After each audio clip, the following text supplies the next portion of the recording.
As you know, in our school we have a problem or a scarcity of books. So we are going to learn it through discussion group. So you are going to form some groups. Shule ilianzishwa muda mrefu kidogo, lakini kwa kipindi hicho hatukuwahi kuwa na maktaba. Tulikuwa tu tuna madarasa na vitabu kadhaa ambavyo tulikuwa tunavitumia kusoma kwa kipindi hicho. Halafu chumba kilikuwa ni kimoja, kilikuwa ni kidogo. Haikuweza kukidhi matakwa ya wanafunzi wote kwa sababu idadi ya wanafunzi au namba ya wanafunzi ilikuwa ni kubwa. Mwalimu alikuwa anaingia na kitabu kimoja darasani, mnafundishwa, mnatolewa maswali. Sasa mnamwona mtu tunapata changamoto, unakuta maswali mengine inabidi tufanyie kwenye vitabu. Vitabu vilikuwa ni vichache, wanafunzi walikuwa wengi. Kwamba ukichelewa unakuta vitabu vyote tayari vishaisha.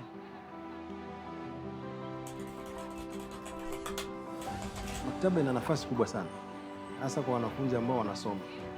Hawa ndugu zetu wa Reads tunawapongeza sana na tunawashukuru.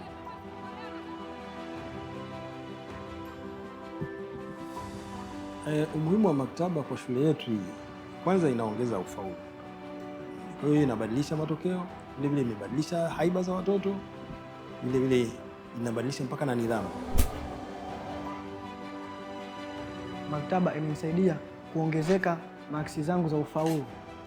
Nipende kusoma vitabu na pia maktaba imenisaidia mimi niweze kuhimiza wanafunzi wenzangu wapende kusoma vitabu.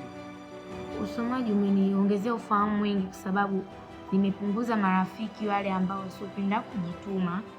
Nimepata marafiki wanaojituma, tunasaidiana ili kuboresha ufaulu wetu. Mimi napenda kuwa daktari wa upasuaji.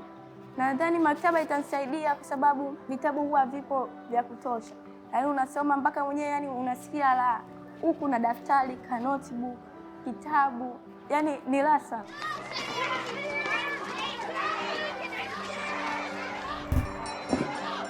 Sisi hapa tuna watoto ambao ni special. Kwa hivyo tunatoa special education, inclusive special education. Kwa hiyo uwepo kwa hii maktaba kunawafanya wao wajisikie vizuri kusoma na wanaitumia vizuri, lakini pia na huduma zinazotolewa ndani ya maktaba zinawafanya wapende zaidi kuwepo maktaba. Namba ya wanafunzi wanaoingia maktaba inaongezeka siku kwa siku. Ni kubwa kwa sababu ya mazingira. Mazingira ni rafiki. Kila wanachokihitaji ndani ya maktaba hii wanakipata. Kwa hiyo wanavutiwa sana na wengi wana shauku kubwa sana ya kutaka kuingia maktaba kujifunza. Kuwepo kwa maktaba kunasaidia walimu kupata vyanzo tofauti vya kuchukua nukuu za masomo husika. Kila mwalimu anaweza kuwa na nakala yake, anaweza kuandaa somo kwa wakati na kuweza kuwafikia wanafunzi ambao ndio walengwa kwenye mambo ya kujifunza. Inapunguza ule mlolongo wa mwalimu kusubiriana kwa kitabu kimoja. Read Tanzania ninashukuru sana kwa kutuletea maktaba hii ambayo inawezesha wanafunzi kuongeza ufaulu katika masomo yao.